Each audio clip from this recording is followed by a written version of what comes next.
let's dive into navigating the grocery store and how you can get around easier. The first couple of times you go to any grocery store, but the grocery store in general, that's when you're gonna have the most choices. You gotta decide, do I want the Heinz ketchup? Do I want the store brand ketchup? Do I want another brand? Which our generic section's coming up next, so we'll help you with that decision. But after you go to the store a handful of times, you'll have made most of those decisions, what it is you want to buy, and you can just concentrate on buying whatever item it is. You don't need to make that decision every single time you go shopping. But don't discount the amount of time you can save by being familiar with your exact grocery store. Especially if you've not been shopping a lot, I would advise you to pick one grocery store and go to it multiple times. Start to learn the layout, learn where things are, and it can save you a lot of time in the grocery shopping process. And again, the more time you save, the better off, the more likely you're gonna cook, the less painful your shopping process will be. It's pretty much all positives. But if you're navigating a brand new store and you have no idea the layout, the good news is they're not too dissimilar. They're not too different. So on the screen, you'll see a picture of what a grocery store may roughly look like. And here's some things to help you know why they're doing the things they do. Well, the first thing is they want you to come into the store. So near the entrance, they're gonna have things that smell and look really good. So the bakery, the flowers are gonna be near the front.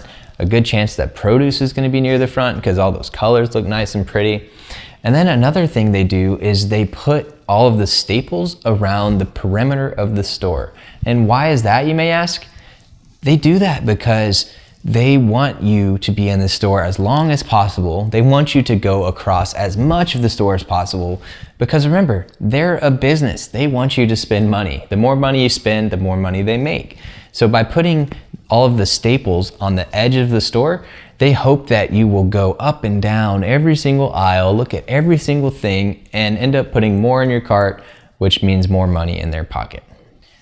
Now, there are apps and websites out there to make your shopping and list making experience easier.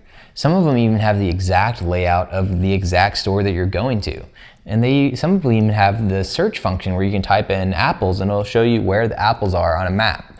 That's pretty cool and it can be pretty helpful. But even if you're not going to use one of those apps or websites, as we mentioned in an earlier section, we recommend that you make your list in a way where it is grouped based on section and the layout of the grocery store. It will save you time spending that couple of minutes when you're creating the list. It'll save you more than that as you're navigating the grocery store, trying to get all those groceries and get out of there as fast as possible. Finally, one last thing to mention when going shopping, make sure you stay flexible. There's been many times that we went into the store saying, oh, okay, we're gonna cook pork tonight.